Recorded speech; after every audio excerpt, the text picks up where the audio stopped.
Alright, what's up, gang? So today I decided I want to talk about this topic that's actually pretty interesting to me, and I've kind of been noticing like a pattern and the thing I'm about to talk about that's been going on for a while now. So a lot of you guys might know the YouTuber Jschlatt. You know, he's a really big YouTuber. He's been making content for years now until he blew up in around 2019 whenever he was playing Minecraft on SMP Live, and you know, just all around a really funny guy. Ever since about like 2020, I'd say, it just seems like it's been like a slow decline just to caring less and less about the content and just kind of feeling like washed up and burnt out of YouTube. So I started watching Jschlatt in around COVID of 2020, around like June-ish, where I started watching his Wii Sports videos, and I just thought that they were so funny. Like, the thing about Jschlatt back in the day was there was really no other gameplay YouTuber like him. Like, he was so unique, and his humor was like so different to any of the other like variety gameplay YouTubers. Like, there was just something so special about Jschlatt. Just, it felt like, unlike all these other YouTubers, like, he was really being himself, and he wasn't scared what people thought about him. He wasn't scared about getting in trouble for saying something. Like, he didn't hold back. If there was a joke he thought that was funny, he was gonna say it, whether it could get him in trouble or not. And that kind of built him this reputation of being this kind of funny, edgy guy who doesn't really hold back. And I think that really just set him apart, and that's what drew me to his content. Because, yeah, I've seen people play Five Nights at Freddy's a million times, but watching Jschlatt play it, there's just something about it. There's something unique about it that I really feel like no other YouTuber can bring to the table. Jschlatt has been uploading for years before he started blowing up in 2019, and I went back and watched some of those videos, and those videos were actually really good. On his original Jschlatt channel, about 4 or 5 years ago, he would make like little video documentary essay things. A lot of them I think were actually for like school projects, and those were really unique. And the reason I'm pointing this out is because it feels like back in the day, Jschlatt just really made the kind of content he wanted to, whether or not it would do well or not. Like, he made stuff that he was genuinely passionate about, that he genuinely thought that was funny, and that's just like a stark contrast to the content that he makes now. So Jschlatt kind of varied up his content, you know, throughout 2020, which I would consider his peak. He made a lot of different videos on a lot of different games, such as Wii Sports, FNAF, just the shittiest Wii games you could possibly imagine. And then he went on a dating show where he met Minx, which ended up being like a whole lore thing for Jschlatt. Like, his hatred for Minx, it was so funny, and like, there's nothing like that. So 2019, you know, really good year for Jschlatt. 2020, he grows even more. He diversifies his content. He's like literally the best variety gaming channel out there. And then around the end of 2021, he started making Jackbox videos. This is kind of where I started to, you know, not watch like every Jschlatt video that got uploaded. I know a lot of people like his Jackbox videos. I mean, they're some of his most popular videos on his channel, but me personally, it just kind of felt like a little bit forced. And that's really surprising that I actually picked up on that, because he pointed out at some point that all the Jackbox videos that he made on his channel were sponsored videos, and that was kind of weird to me how I could like feel that. Like,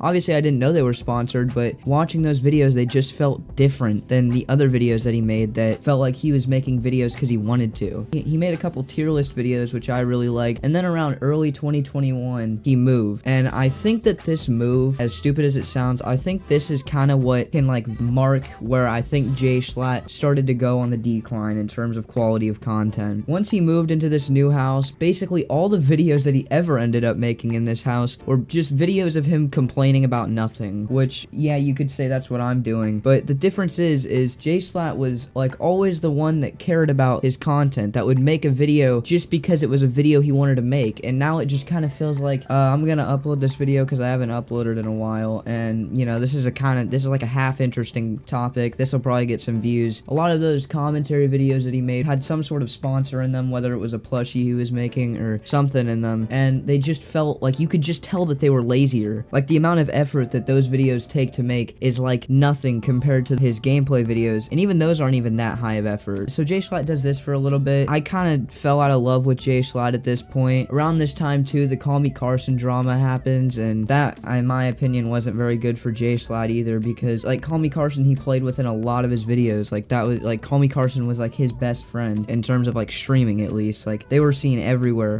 in so many different videos, and then now Jschlatt can't play with Call Me Carson anymore, so that kind of changes things up quite a bit. I think 2021 was just generally not a good year. Like, I don't remember watching very many, like, I'd probably still watch a Jschlatt video in 2021, but I wouldn't enjoy it as much, and it wouldn't be like if I were to see them in 2020 where it's like, oh god, that is a Jschlatt video, like Jschlatt just uploaded, I'm gonna watch this. It's just like, oh, Jschlatt uploaded. I'm sure it's something to watch. And then in 2022, Jschlatt starts making these kind of reaction videos. He starts getting viewers to submit these different videos of like different things, like a room tour or something like that. He basically just reacts to them, you know. They're funny. They're definitely cool. They definitely take some effort to make. And those videos I think are actually decent. But then gradually these videos where he's like reacting to his viewer's setup or his viewer's room turn into him just reacting to TikToks that his viewers submit. And this is where Jschlatt just completely sells out, in my opinion. So basically all these TikTok reaction videos are basically just Jschlatt basically just watching TikToks that his viewers sent in for a few hours. Then he sends that video to his editor, and then like a month later, you know, they'll make a video, and that's about it. It doesn't have that same like quality or passion in it. And he stated multiple times in these videos that he doesn't like making these videos, and he would rather be making other interesting content that he actually likes. But these videos get so many views, and so it's hard for him to walk away from that. I can kind of understand that. Like if I was getting like 5 million views, 10 million views for doing like jack shit, it'd be kind of hard to walk away from that. But it's just this kind of like attitude shift in Jschlatt's mentality that makes me not like his newer content nearly as much. Now there might be some people saying, well, if you like his gameplay videos so much, he has a gameplay channel called Sleep Deprived where he makes all kinds of different gameplay videos. But even those don't have the same feeling in them. It doesn't feel like he thought this game would make a cool video and he thought he could have a funny take on it, so he'll make a video on it. It's just like, I mean, a gaming channel sounds cool, sure, I'll make some gaming videos with some of my friends. Now, don't get me wrong, I'll still watch the Jschlatt TikTok videos, but I can't help but think the entire time that I'm watching them that he's just doing this to make money. He doesn't have to say it for me to think that, which he does say it. Like, watching them, it just feels like he's selling out. Now, one last thing is that whenever Jschlatt was making gameplay videos on funny games like that, he was uploading probably 2 to 3 times a week, and now all Jschlatt has to do is react to TikToks and send them to his editor, and he uploads like once every month or like every 2 months, and it's the same like shitty half-assed video. Again, I'm still a big fan of Jschlatt, and I like his Crunkle Sandwich podcast, but I feel like I really just needed to make this video to talk about why I think his main channel content just has not been the same, and that I really do truly think that he did sell out, unfortunately.